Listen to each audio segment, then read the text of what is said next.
앞에까지는 그리스도 예수께서 그리스도께서는 참 하나님이고 참 사람이시라고 했고 바로 구원을 이루시기 위해서 선지자, 제사장, 왕의 그 직분을 행하시는데 낮아지심으로 또 높아지심으로 그 일을 이루셨다라는 걸 살펴봤습니다. 근데 그것은 그리스도 예수께서 이제 2000년 전에 행하신 일이고 또 예수께서는 지금 승천하셔서 지금도 하나님 보좌 우편에서 우리를 위해서 중보하고 계시죠. 우리를 다스리고 계십니다. 여전히 예수께서는 선지자로, 제사장으로, 왕으로 일을 하시죠. 그러면 이제 구체적으로 그리스도께서 그렇게 이루신 그 구속이 어떻게 우리에게 적용되는가 하는 내용이 이제 오늘 그 29문부터 36문까지에 해당되는 내용입니다. 그래서 이제 그 조직신학에서는 이 내용을 성령론이라고 부르기도 해요. 근데 성경에 나타나는 성령께서는 성부와 성자는 성령에서 나는 누구다 이렇게 소개를 하시거든요. 나는 여호와로라 이렇게 소개하거나 예수께서도 나는 길이요 진리요 생명이다 이런 식으로 설명을 하시지만 성령은 한 번도 그러니까 이게 어떤 거냐면 그 에고 에임이에요. 요한복음에 그 표현이 많이 나오는데 예수님께서 나는 누구누구다. 그래서 I am 누구누구. 그것은 이제 정의를 해주시는 거거든요. 그러니까 예수님께서 자신을 소개할 때도 그랬고 하나님께서도 나는 스스로 있는 자다. 그러니까 성부나 성자께서는 성경에 보면은 자신이 누구인지를 명확히 알려주십니다. 그렇지만 성령은 그렇게 소개되지 않아요. 성령께서는 어떻게 드러나시냐면 성경에 보면은 그 숨겨져 있는 영 이렇게 보여요. 그리고 그리스도의 영이다. 또 하나님의 영이다. 그래서 성령께서 자신이 누구이신지를 드러내시는 방식은 그리스도를 드러내는 방식으로 하나님이 누구이신지를 깨닫게 하는 방식으로 성령께서 드러나셔요. 바로 그 일을 위해서 성령이 뭘 사용하십니까? 은사를 사용하시는 거예요. 근데 이제 우리 사람들은 착각을 하는 거죠. 그러니까 마치 성령은 능력인 것처럼 성령의 능력은 왜 드러납니까? 성령의 능력을 통해서 그리스도를 드러내시기 위해서 사용하는 건데 사람들은 많이 그 성령의 능력에 집중을 하고 은사에 집중을 하게 됩니다. 그래서 잘못된 곳에 빠지게 되는 이유가 정작 그런 거 있지 않습니까? 저 별을 바라라고 했는데 손가락만 보고 있는 거예요. 그러니까 그런 얘기 하죠. 강아지들이 보통 훈련되지 않은 강아지가 보고서 공 집어오라고 자, 공 하면은 이 손가락 보고 있는 거예요. 근데 훈련된 개들은 공 집어와 그러면은 공한테 가죠. 그런 것처럼 우리가 죄인 되었을 때는 하나님께서 우리에게 주신 이 복음의 수단들 왜 주셨습니까? 그 수단을 통해서 하나님께 나아가라는 거죠. 우리 이제 갈라디아서 보고 있는데 갈라디아서도 율법을 주신 이유가 무엇입니까? 그러니까 율법 보고 막 이렇게 하는 게 아니라 율법을 통해서 하나님 바라보라는 거죠. 바로 그런 측면에서 성령께서는 어떤 일을 하시냐? 감추어진 얼굴이다. 고린도서에는 그렇게 표현하죠. 감추어진 얼굴로 표현하고 있어요. 성령께서는 자신을 직접 소개하는 방식이 아니라 그리스도를 또 성부가 누구이신지를 우리에게 알려주심으로써 성령께서 계심을 보여줘요. 그러니까 아주 큰 역사가 일어났다, 놀라운 일이 일어났대, 어느 교회에 놀라운 일이 일어났대, 그러려면 거기에서 뭘 보면 알 수 있습니까? 예수님께서 뭐라고 말씀하세요? 보혜사가 오시기 전에 뭐라고 말씀하셨냐면 열매로 안다 그랬어요. 그러면은 성령께서 오셔서 일하신 증거는 그곳에서 그리스도의 이름이 높아지시는 것을 통해서 우리는 거기서 성령이 일하셨구나 이걸 알 수 있죠. 이제 한국 교회에서 안타까운 것은 많은 능력이 일어났던 교회도 있고 그런 목사님도 있지만 그런 다음에 그 예수의 이름은 온갖 데가 없고 기도의 능력이 있는 권사님의 이름과 그리고 목사님의 이름만 남는. 나중에서 이상한 쪽으로 가는 것도 많고. 그러니까 성령께서 이 성령론의 중심은 그러니까 뭐가 되겠어요? 성령께서 자신이 누구이신지를 드러내는 게 중심이 되겠어요? 아니죠. 성령론의 중심은 성령이 자신을 소개하는 방식 자체가 그리스도를 드러내심으로써 당신의 일을 하시는 것이기 때문에 성령론의 중심은 예수를 소개하는 것을 우리가 배워가는 겁니다. 그러니까 성경에서 소개하는 내용을 성령론을 보통 우리가 구원론이라고 하는 이유가 바로 그것 때문이에요. 성령께서 예수를 드러내신다고 했을 때 그러면 예수가 하신 핵심 사역이 뭔데요? 우리를 위한 대속과 우리를 구원하시는 그 일이죠. 바로 성령께서는 어떤 일을 하십니까? 앞에서 말씀드린 그리스도 예수께서 메시아잖아요. 그리스도가 기름 부은 자잖아요. 기름 부은 자, 선지자, 제사장, 왕으로서 하신 그 일을 우리에게 드러나게 하시는, 그러니까 우리에게 적용되게 하고 우리가 경험되게 하고 우리가 깨닫게 하시는 그 일이 성령론의 핵심입니다. 다시 말해서 구원론이죠. 결국은 이 구원론, 우리에게 이미 이루신 그리스도 예수의 구속이 어떻게 나에게 이루어지는가 하는 내용을 살피는 것이 바로 이 구원론의 핵심인 것입니다. 그러다 보니까 오늘 그 29문을 한번 보시면 영어로 되어 있는 부분이 있는데요. 영어가 같이 나왔나요? 29문. 네, 같이 나왔죠. 한글로만 적었구나. 29문에 보면은요, 영어로 되면 조금 더 명확하게 되어 있어요. 영어로 보면은 그 바이라는 단어가 계속 나와요. 전치사가 바이 나오는데 세 번의 전치사 바이가 나옵니다. 그래서 무엇에 의해, 누구누구에 의해 이렇게 되어 있는 거예요. 그러니까는 질문에서 보면 우리는 그리스도가 사신 구속에 어떻게 참여자가 됩니까? 그러니까 그 29문의 영어로 보면은 How are we made partakers of the redemption purchased by Christ? 그리스도 예수에 의해서 값이 지불된 구속의 참여자로 우리가 어떻게 되는 것입니까? 이렇게 하는 거. 그러니까 첫 번째 소개하는 게 뭐냐면 이 세 가지 바이가 중요해요. 29문에서는 중요한 게 그리스도가 구속을 사셨다. NIV 그 영어로 서열의 문답 영어로 되어 있는 게 보면은 purchased라고 그래요. 샀다 그랬어요. 그리스도 예수에 의해서 구원이 사졌죠. 그러니까 우리 입장에서 보는 거예요. 우리 입장에서는 우리가 산 게 아니라 그리스도에 의해서 사신 저게 이제 그 purchase입니다. 그러니까 사신 그 구속이라고 소개를 하고 있어요. 그러니까 두 번째로 바이를 보면은 답변에서 보면 한글로 보면은 우리는 그리스도가 사신 구속에 여기 이제 첫 번째 나와 있는 거고 그의 성령이 우리에게 효력 있게 적용하심으로써 참여자가 됩니다라고 했을 때 두 번째가 성령이 우리에게 효력 있게 적용하심이라고 되어 있어요. 그러니까 그 구속을 사신 분이 그리스도다 이렇게 표현한 거고 두 번째로는 사셨어요. 근데 사신 것을 우리의 것이 되게 해주시는 분이 성령이다 이렇게 말했어요. 이게 무슨 얘기를 하고 있는 것입니까? 우리에게 일어난 구원이라는 것은 우리가 무엇을 해서 획득된 것이 아니라는 걸 말해주고 있는 거예요. 그러니까 이제 우리가 종종 착각하는 것이 뭐냐면은 이렇게 해서 우리가 이렇게 구원을 받았다라는 식으로 소개할 때가 있는데 거기서 하나님의 주도권이 빠지면 안 되죠. 그러니까 이제 마치 이와 같습니다. 그러니까 뭐 예화를 여러 번 들었지만은 바로 이런 거예요. 물에 빠졌어요. 근데 제가 어렸을 때 물에 빠졌어요. 죽을 뻔했는데 누군가가 튜브를 던져줬어요. 마을 형이 튜브를 던져줘가지고 제가 튜브를 잡아서 이제 살게 됐단 말이에요. 그런데 어떻게 말합니까? 너 물에 빠져 죽을 뻔했다면서? 네, 그랬어요. 그럼 어떻게 살았니? 튜브가 날 구원해줬어요. 그러니까 이렇게 말할 수 없죠. 그러니까 튜브는 그냥 수단일 뿐이에요. 그럼 나를 구원해준 건 누구예요? 그 동네 형이요. 바로 그 얘기입니다. 그러니까 우리가 특히 무엇이라고 했을 때 오늘날 뭘 이야기하면 믿음에 대해서 헷갈려 해요. 왜?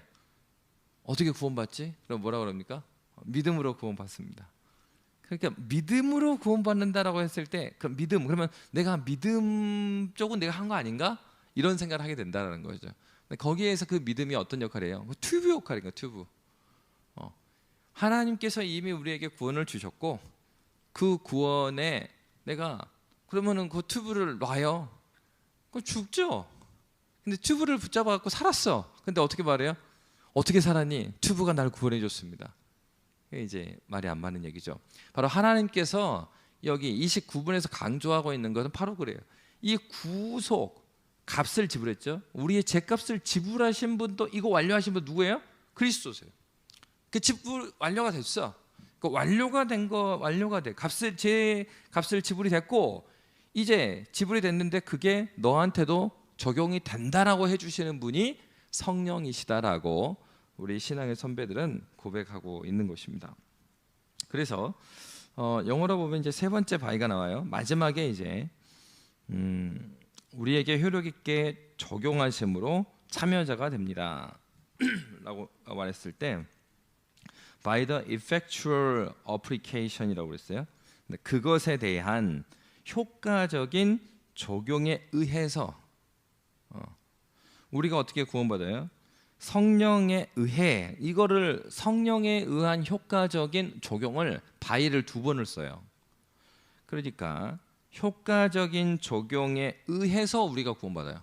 근데 그것까지도 누가 하셨다? 성령에 의해서 우리에게 적용된 것이다라고 가르치고 있는 것입니다. 여러분 이게 우연하게 그냥 by를 세 번 쓴 게 아니에요. 실제로 역사 가운데에서 우리의 구원은 우리의 아직은 그 부패되지 않은 그 영역이 있어서 우리가 열심히 경건의 삶을 살아가면 구원을 받을 수 있다라는 사람들이 교회 안에 나왔습니다. 그래서 전적인 부패를 인정하지 않았어요. 우리가 완전히 부패한 건 아니다. 그러니까 우리에게 그래도 괜찮은 부분이 있다. 그래서 여러분 그렇지 않습니까? 사람들이 생각할 때 의심하지 않는 건 뭐냐면은 그러니까 데카르트의 실수는 뭘까요? 데카르트가 그랬잖아요.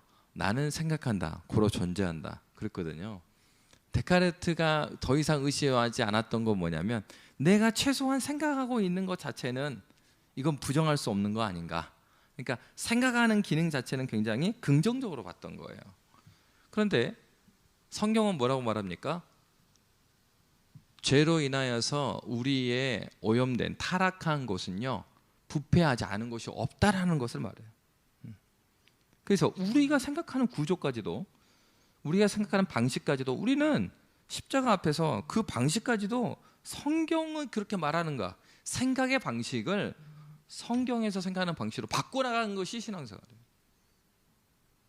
그래서 팀 켈러 목사님이 내일 이제 팀 켈러 그 책 같이 나누어 하는데 팀 켈러 목사님이 그랬다는 거예요. 그 팀 켈러 목사님 목회할 때 한 번씩 그 교인 중에 한 분이 있는데 굉장히 이제 신앙 좋으신 분이에요, 그분도.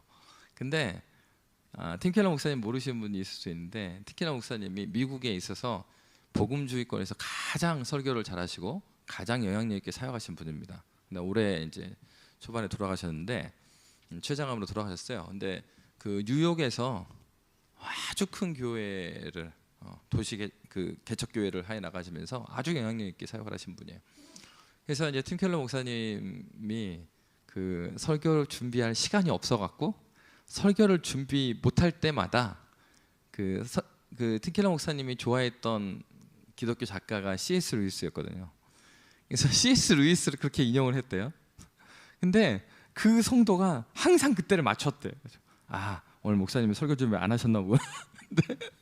근데 이제 그분이 하는 증언이에요. 이렇게 그 팀 켈러 목사님의 이제 그 전기에 보면은 근데 그 설교 준비를 안 하셨나 보다라는 생각이 드는데 한 번도 그 적절하지 않은 예화를 한 적이 없다는 거예요. 그래서 이제 팀 켈러 목사님이 나중에 그 얘기를 했다는 거예요. C.S. 루이스의 모든 책과 그리고 그 편지까지 너무 많이 읽다 보니까 나중에는 어떠한 사안들에 대해서 C.S. 루이스가 무슨 생각을 했었을 것까지 자기가 닮아가다라는 거예요. 그래서 하는 얘기가 뭐냐면 어떤 한 저자의 책들을 아주 넓게 깊게 계속해서 읽어나가는 것에 대한 유익을 말하거든요. 그러니까 이런 측면에서 왜 신자가 성경을 읽어야 됩니까? 성경의 저자는 성령이시기 때문에 여러분이 교리가 안 세워져 있고 신학적인 지식이 없어도요 성경을 뜨겁게 사랑하면 내 생각과 마음이 예수를 닮아가지 않을 수가 없어요. 그러니까 우리는 이제 죄된 인간이기 때문에 우리가 교만하지 않다는데 교만합니다. 교만하다는 증거가 뭡니까? 더 이상 하나님 말씀에서 도움 구하지 않는 거, 성경 읽지 않는 거, 이런 거가 뭐예요? 이 없어도 살아가니까.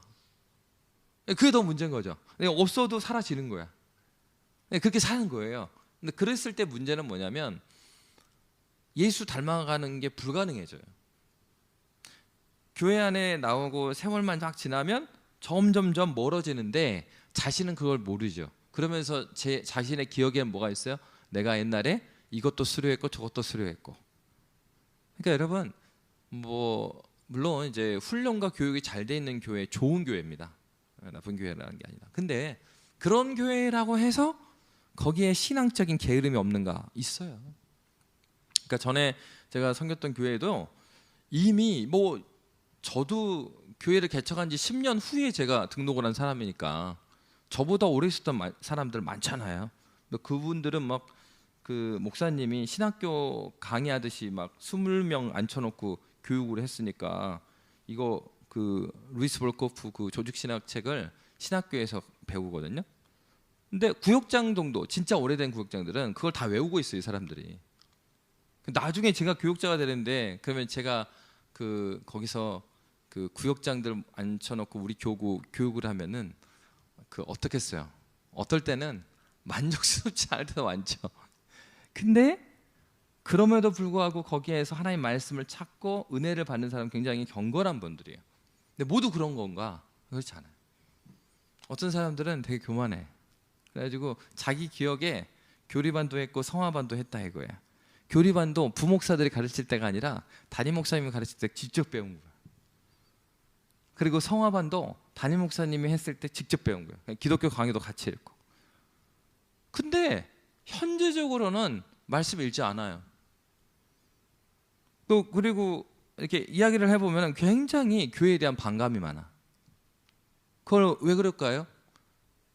우리가 교리반을 하고 성화반을 하고 뭐 교리 공부를 하고 신학교를 나오고 교수를 한다고 해서 우리가 주님을 닮아가는 것은 아닐 수 있다라는 거예요. 중요한 건 뭐예요? 이 성경의 저자인 성령은 어떤 분이라고 했어요? 예수를 우리가 드러내 주시는 분이죠.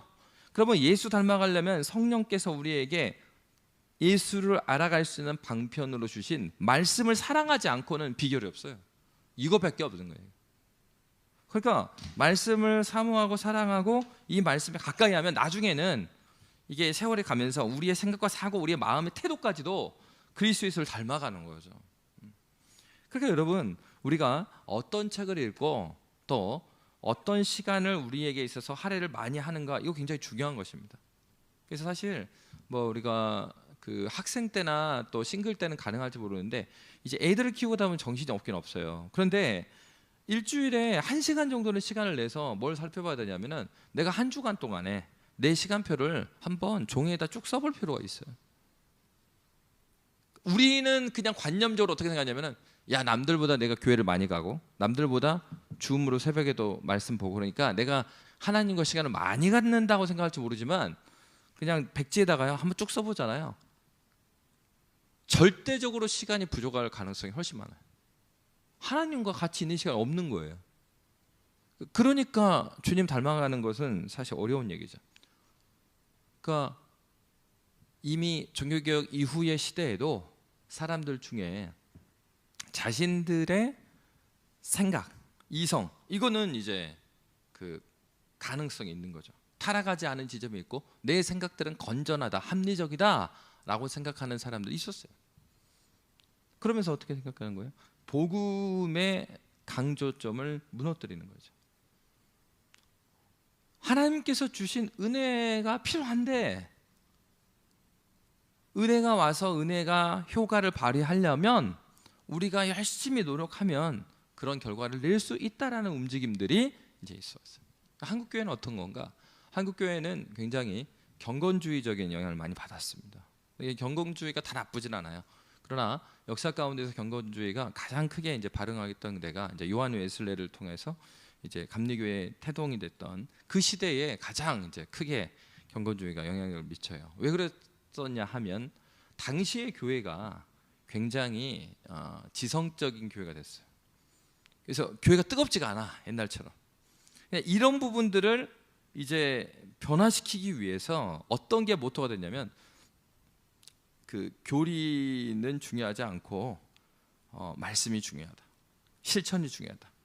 이 경건주의적 흐름이 강조가 돼요. 이게 언제 또 강조됐냐? 20세기에 D.L. 무디를 중심으로 한, 그러니까 D.L. 무디가 구두 수성공이었잖아요. 그러니까 본인이 신학적 배경이 약합니다. 근데 D.L. 무디를 하나님께 사용하셔서 미국에 이제 큰 부흥 운동이 일어나죠. 그게 이제 그것 중에 하나가 뭐냐면 이제 대학 캠퍼스를 중심으로 하는 스튜던트 발렌티어 무브먼트. 그래서 캠퍼스마다 가서 이제 D.L. 무디를 중심으로 한 이제 그 부흥 집회가 일어나게 돼요. 수많은 사람들이 거기에서 선교사 헌신을 하게 되고 또 선교사로 나가게 됩니다. 그래서 초창기에 한국 교회에 왔던 많은 선교사들이 그러한 경건주의를 바탕으로 하는 선교 운동에 영향을 받은 선교사들이 한국 교회에 많이 왔어요. 그리고 그렇게 우리는 복음을 받았어요. 그러다 보니까 한국 교회가 성경 자체는 강조해요. 그러나 이런 교리적인 뼈대가 그 우리 한국 교회 시작부터 굉장히 약했습니다.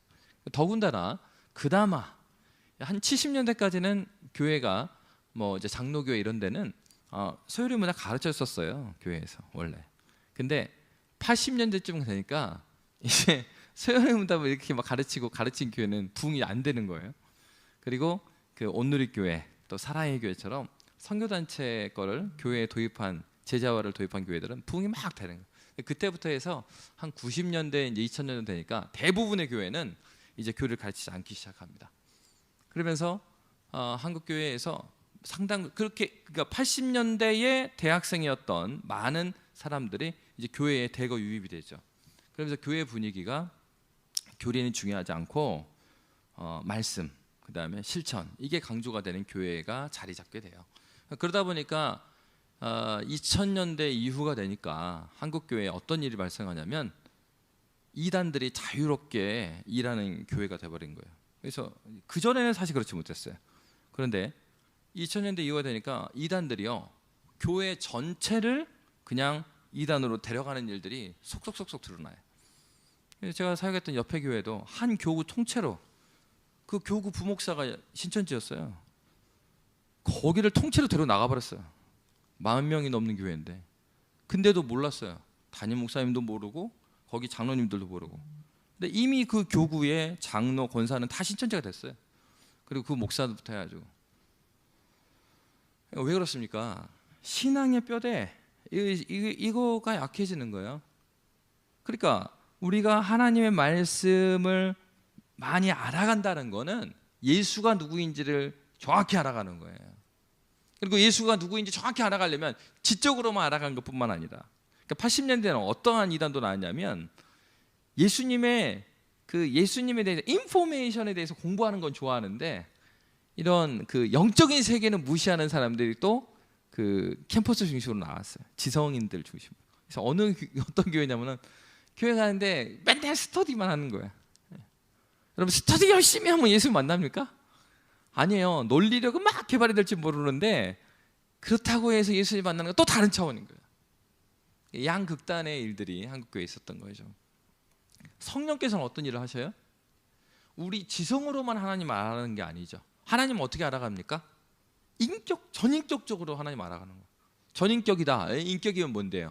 사람의 영혼, 지성과 정서와 의지에 모든 자격을 받는 거예요. 너 누구 예수 믿어? 예, 믿어.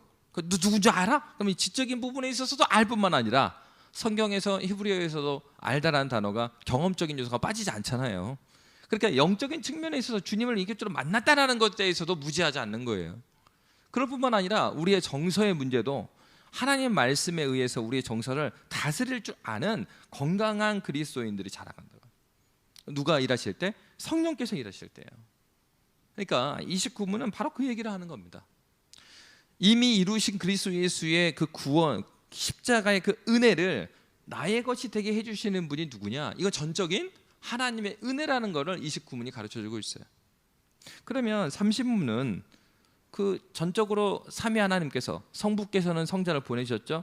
성자께서는 십자가의 구속을 이루셨죠. 율법을 다 지키시고, 그리고 성령께서는 우리로 하여금 이 그리스도께서 구원하신 그 구속을 우리 것이 되게 해주신다 그랬는데 30문은 그 얘기를 말하고 있는 거예요. 그럼 어떻게 되게 해주시는가? 자, 우리 30문 다시 한번 보겠습니다. 30문의 질문은 이렇습니다. 성경은 그리스도가 사신 구속을 우리에게 어떻게 적용하십니까? 이렇게 되어 있어요.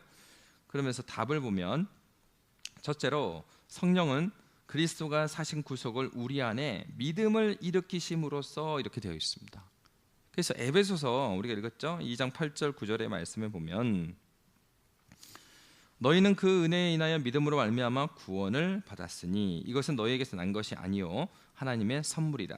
행위에서 난 것이 아니니 이는 누구든지 자랑하지 못하게 함이라.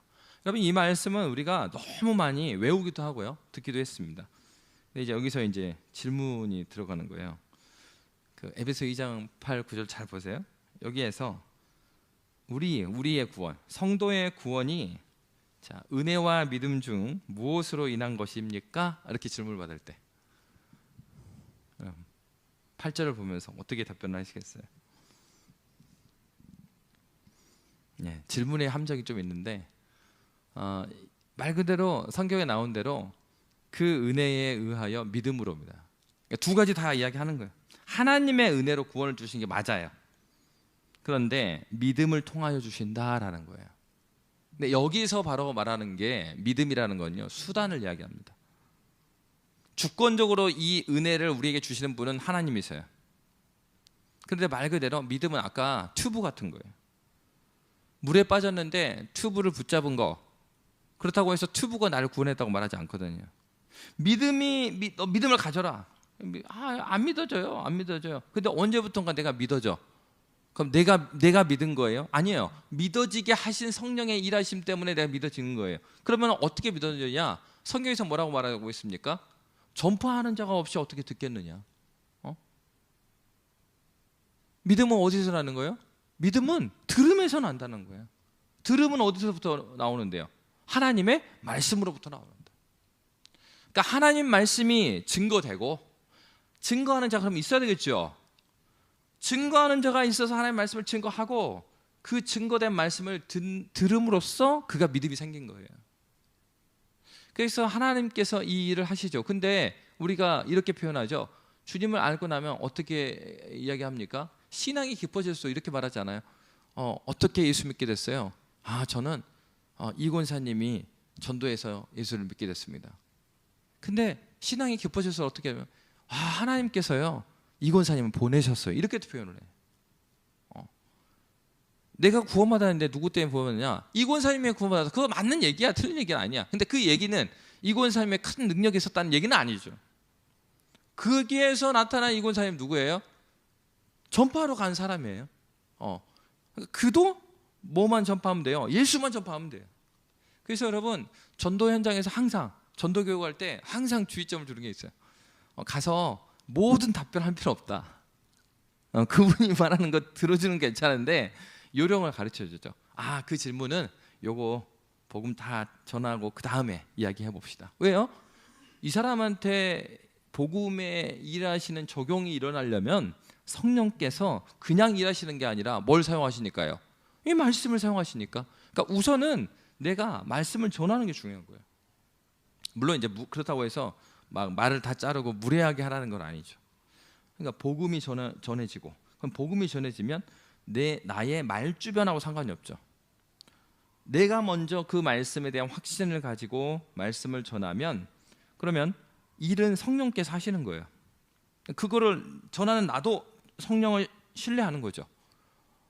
지금 주님, 그러니까 기도하는 마음으로 사형들을 읽어주더라도, 주님, 제가 지금 이 사형들을 읽는데 내 신앙 고백이 되게 해주시고, 성령께서 이 전파되는 말씀을 저 영혼의 지성과 정서와 의지를 변화시켜 주셔서 그가 마음 깊이 이 복음을 붙들수록 인도해 주십시오.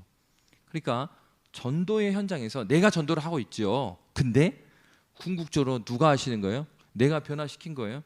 우리의 경험상 그거 알거든요. 저도 목사 수도 없이 설교를 하고 또 복음의 현장에서 개인적으로 복음을 많이 전해요. 그럼에도 불구하고 만약에 내가 했다 그러면은 항상 뭐 안타를 치거나 막 그래야 되잖아요. 안 그러거든. 내가 전할 때도 보면은 아주 유명한 목사님 와도요, 진짜 아닐 때가 있어요. 내가 아니라고 생각했는데도 하나님께서 거기서 주님 만나게 하신 사람이 또 있단 말이에요. 누가 하고 계시는 거예요? 성령께서 지금 일하고 계시는 거예요. 그러니까 전도는 우리가 하는 것 같지만 철저하게 성령께서 하시는 겁니다. 근데 누구를 통해서요? 수단이 되는 우리를 통해서. 우리가 먼저 받은 그 말씀을 그대로 전달하는 거예요. 거기서 뭐 이렇게 토론해봐야 소용없어요. 그러니까 이런 거 있죠. 토론해갖고는 토론 이겼어. 근데 이 사람이 마음이 상해갖고 교회를 안 나와. 그러면은 이거는 전도를 한 게 아니고 전도를 내가 막은 거예요. 토론을 했을지 몰라. 토론에 이겼을지 모르지만 복음의 기회는 잃어버린 거죠. 바로 하나님께서 어떻게 일을 하시는 것입니까? 우리의 신앙의 선배들은 바로 이런 측면에서 우리 안에 믿음을 일으키심으로써, 그러면 누가 일으키셨다고 하는 것입니까? 하나님의 은혜로 구원을 주시는데, 믿음을 통하여 주시는데, 그러면 그 다음에 두 번째 요레문답의 구절을 보면은 이것에 의하여 우리를 그리스도와 연합시키심으로써, 이제 그 뒤에 보면은 성령께서 하시는 거죠. 성령은 그리스도가 사신 구속을 우리 안에 믿음을 일으키심으로써, 그리고 이것에 의하여 우리를 효과적으로 부르실 때 우리를 그리스도와 연합시킴으로써 우리에게 적용하십니다. 성령께서 어떻게 적용하신다는 거예요? 믿음을 생겨나게 하시는 분이 성령이시라는 거예요. 그러니까 우리가 누가 전도할 사람이 있거나 우리 새 가족이 있거나 그러면은 기도해야 될 부분이 이 부분이죠. 성령 하나님 은혜를 내려주십시오. 어떻게 해요? 우리 새 가족에게, 아니면 내가 기도하고 있는 태신자에게 그 마음 안에 믿음의 문을 열어주시고, 또 믿음을 갖추려고 하면 저도 많은 장애물이 있었잖아요. 하나님 그러한 장애물을 하나하나 이렇게 걷어주십시오. 그래서 하나님의 말씀을 말씀대로 받아들일 수 있는 마음을 준비시켜 주시고, 그래서 제가 부족하지 말씀을 전할 때, 또는 이 와서 하나님의 말씀을 들을 때 하나님 그 말씀이 열매 맺도록 성령께서 그의 지성을, 그의 정서를, 그의 의지를 새롭게 해달라고. 그러니까 우리가 첫 번째 기도해야 될 건 그거죠. 성령의 일하심을 위해서 기도해야 되는 거죠. 근데 그렇게 되면 바로 성령께서 믿음을, 그러면 믿음은 무엇입니까? 믿음은 단순한 동의는 아니에요. 지적으로 동의한다는 게, 아까 말씀드린 것처럼 믿음이라는 것은 받아들이는 거거든요. 그러면 받아들인다고 했을 때 그 받아들인다는 거는 전인격적인 거죠. 그러니까 그 사형리라든가 교회에 오래 나오면 사실은 교회에서 말하는 복음의 구조를 이해하는 때가 와요. 근데 그거는 지적인 동의하는 겁니다. 그러니까 저도 뭐 그 회심은 되게 나중에 했지만 중학교 때부터는 어른 예배 나갔잖아요. 처음에는 무슨 말인지 하나도 못 알아들었어. 근데 한 6개월 지나니까 어른들이 어느 시점에 아멘 하는구나 알겠어요. 딱 1년쯤 지나가니까 대충 이 구도를 알겠는 거예요. 그거는 머리 끄덕인 거죠. 내가 예수를 만난 건 아니고 머리 끄덕인 거. 그러니까 여러분, 교회에 오래 나온 사람들의 함정은 자신들이 다 알고 있다고 생각해요. 왜? 뭐 저 목사가 설교하나 저 목사가 설교하나 그 설교 같거든요. 근데 복음을 경험한 사람이 말씀을 들을 때는 그 말씀이 그렇게 들리지 않죠. 날마다 새롭죠. 제가 경험한 거지. 뭐 우리 아버지도 막 그 가방끈이 길고 그런 분이 아니에요. 시골교회 그냥 목사님이었죠. 그런데도 내가 은혜 가운데 있고 하나님 말씀에 한 자라도 실천하면서 살려고 하는 그 주에 수요일 날 예배 때 말씀을 딱 들으면 주중에 살고 있다 예배 듣잖아요. 그러면은 아는 말씀이에요. 교회에서 한 10년 이상을, 중학교니까 한 14년 이렇게 살았는데 모르겠어요. 그러니까 들은 거 있어. 근데 내가 하나님 말씀 살면 그 말씀이 깊이 막 다가와 이렇게. 그러니까 우리가 기도해야 될 것은 이 교회 안에 있는 우리 영혼들이 하나님 말씀 앞에 나가게 해달라고. 이런 기도 필요하죠. 강단을 위해서 왜 기도합니까? 하나님, 설교자의 연약함이 하나님 말씀을 가리지 않도록 인도해 주십시오. 그것도 장애물이 될 수 있죠. 하나님, 정말 저 영혼들이 이곳에 주님 만나러 왔는데 주님을 만나고 돌아갈 수 있도록 하나님께서 인도하여 달라고. 그래서 하나님께서는 구원 사역을 우리의 이성이나 또는 감성 또는 경험의 일면으로만 경험케 하시지 않아요. 신비적인 감격 그리고 감동이 내가 회심한 증거는 아니라는 사실이에요. 그런 경험 많이 할 수 있습니다. 그렇지만 이단에서도 그런 경험 하잖아요. 그러니까 그런 감동이 내가 예수 만났다는 거 아니에요. 예수 만난 증거는 아까 말씀드린 바와 같아요. 예수 만나고 나면 주의 말씀에 대한 끝없는 목마름이 있어요. 신앙생활 제대로 안 하면 내 안에 성령께서 나를 꾸짖으신다니까요.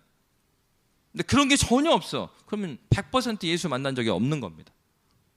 내가 원하는 대로 살고 그리고 신앙생활을 제대로 하지도 않는데 그냥 나 주일 한번 나갔으면 뭐 교인의 의무를 다한 것처럼 생각하는 거, 그 자체가 그가 주님을 만난 적이 한 번도 없다라는 것을 반면에 보여주는 거예요. 그러니까 나의 삶의 열매, 내 마음에서부터 정말 그리스도에 대한 뜨거운 사랑이 있는가, 이제 이 부분이 점검할 수 있는 부분이겠죠.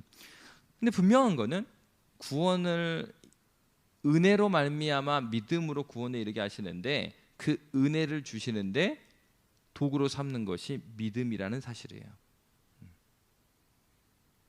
내가 여기서 빠져 있지 않아요. 하나님께서 전적으로 우리로 하여금 그리스도 예수를 믿게 하시는데, 이 믿게 하셨을 때 나의 의지가 없는 거 아니라고. 나의 지성과 정서와 의지가 손을 잡는 거예요. 하나님의 구원하시기로 하시는 그 일에 내가 합치된 마음을 갖게 돼요.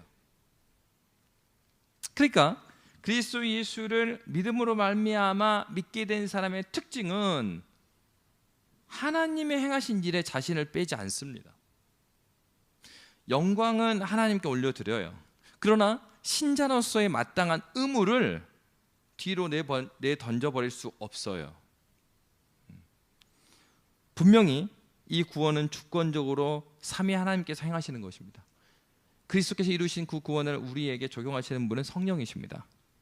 말씀을 통해서 하시죠. 근데 말씀을 통해서 하시는데 또 우리 내적으로는 무엇을 사용하신다고요? 믿음을 사용하셔. 우리가 빠져있는 채로 어쩔 수 없이 믿게 한다, 그런 거 없어요. 참으로 예수를 믿게 되는 것은 객관적 진리인 하나님 말씀, 그리고 우리 내적인 하나님을 향한 믿음, 그리고 이 믿음과 이 말씀이 합하여서 참으로 믿게 하시는 성령의 역사에 의해서 이루어지는 거예요. 그렇기 때문에 여러분, 하나님의 길을 따른다고 했을 때 나를 빼는 거는 굉장히 황당한 일이에요. 그런 복음적인 일이 아니죠. 하나님께서 하신 건 맞는데 거기에 내가 빠져 있지 않습니다. 우리의 믿음이 시작했을 때부터 하나님께서는 그렇게 하셨습니다. 바로 그래서 어떻게 해요? 예수를 믿는 사람들의 특징은 그 다음에 이것에 의하여 우리를 그리스도와 연합시키심으로써, 이 예수를 참으로 믿게 되면, 이렇게 성령의 은혜로 예수를 믿게 되면 어떻게 됩니까? 우리가 그리스도의 몸된 지체라는 사실을 부인할 수 없어요. 개인적인 성향이요, 나는 사람 많은 거 싫어, 개인적으로 살아, 그렇게 살 수 없어요. 예수를 진짜 만난 사람은 내 성향은 사람들 많으면 에너지 뺏기는 사람인데도 불구하고 주님의 몸된 교회를 생각하는 마음이 훨씬 커요. 그리고 교회를 건물로서의 교회가 아니라 그래서 몸된 지체로서의 교회로 계속해서 볼 수밖에 없는 거예요. 이 연합하게 하는 마음을 누가 주셔요? 성령께서 우리에게 주신 거예요. 그 은혜로 말미암아 믿음으로 구원을 얻은 사람에게 주신 증거가 바로 그리스도와의 연합이에요. 그러니까 그런 사람들이 건강하게 자랐을 때 어떻게 기도하겠어요? 왜 우리 교회만을 위해서 기도하겠습니까? 옆에 있는 교회도 주님의 교회니까 옆에 있는 교회를 위해서 기도하는 거예요. 그러니까 다른 교회가 어려움에 처해 있으면 막 박수 칠 수가 없는 거죠. 예? 그 교회의 부끄러움이 내 부끄러움인 거고. 왜? 그 교회가 연합된 교회잖아요. 그리스도의 몸이니까. 바로 성령께서 우리에게 주시는 그 그리스도를 알게 하는 믿음이라는 것은 바로 이러한 것이죠. 은혜로 말미암아 구원을 주시는데 믿음을 통하여서 주시고, 또 그것에 의하여서 우리는 그리스도와 연합하는 마음을 갖게 됩니다. 결국은 이 신앙 고백서를 통해서 우리가 알게 되는 게 무엇입니까? 우리의 구원의 일에 있어서, 구원하시는 일에 있어서 삼위 하나님께서 개입하지 않으신 게 없어요. 그리고 지금도 우리가 참으로 복음을 경험했다면 주님의 몸된 교회에 대해서 무관심하게 살 수는 없는 거예요. 현실적으로 그렇게 사는 사람들은 어떤 경우냐? 두 가지 중에 하나겠죠. 참으로 복음에 대한 경험이 없든가, 명목상의 그리스도인이 그럴 수 있죠. 또는 정말로 주님을 만났지만 자기가 은혜 아래 살지 않은 거예요. 아까 말한 것처럼 회심의 은혜는 있는데 말씀 읽지도 않고, 그다음에 예배를 사모하지도 않고 그냥 막 사는 거예요. 뭐 그러면 어때요? 그러면 주님을 알지 못했던 것처럼 그거하고 방불한 삶을 살게 되는 거예요.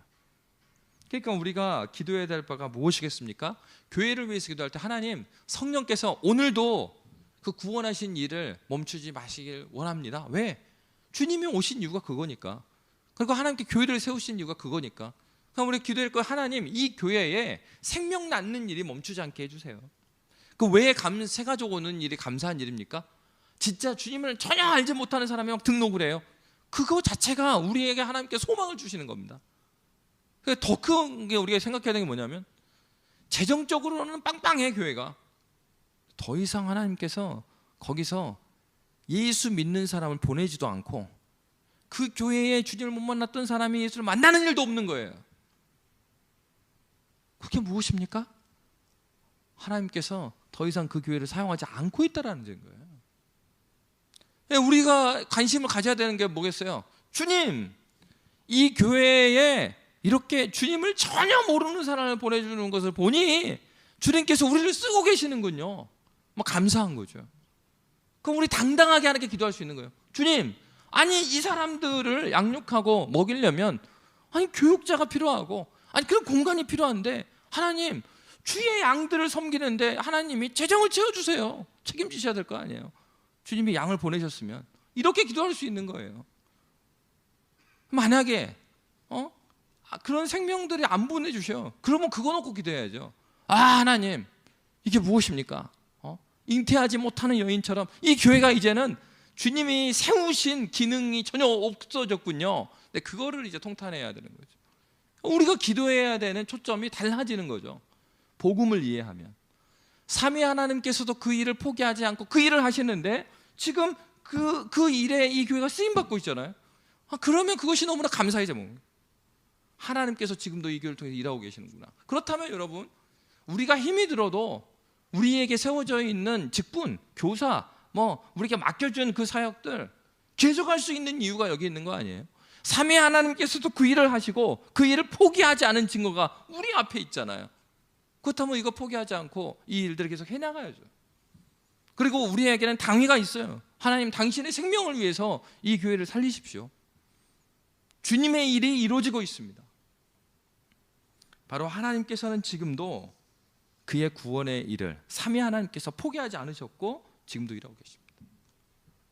우리가 하나님께 나아가고 구해야 될 것은 바로 성령 하나님, 하나님의 크신 일을 지금 현재적으로 이 교회에 일하시고 또 우리가 거기에 쓰임받는 도구되게 해주십시오. 주님의 일에 참여하게 해주십시오. 기도하는 저와 여러분이 되시기를 주의 이름으로 빕니다. 기도하겠습니다. 살아계신 하나님,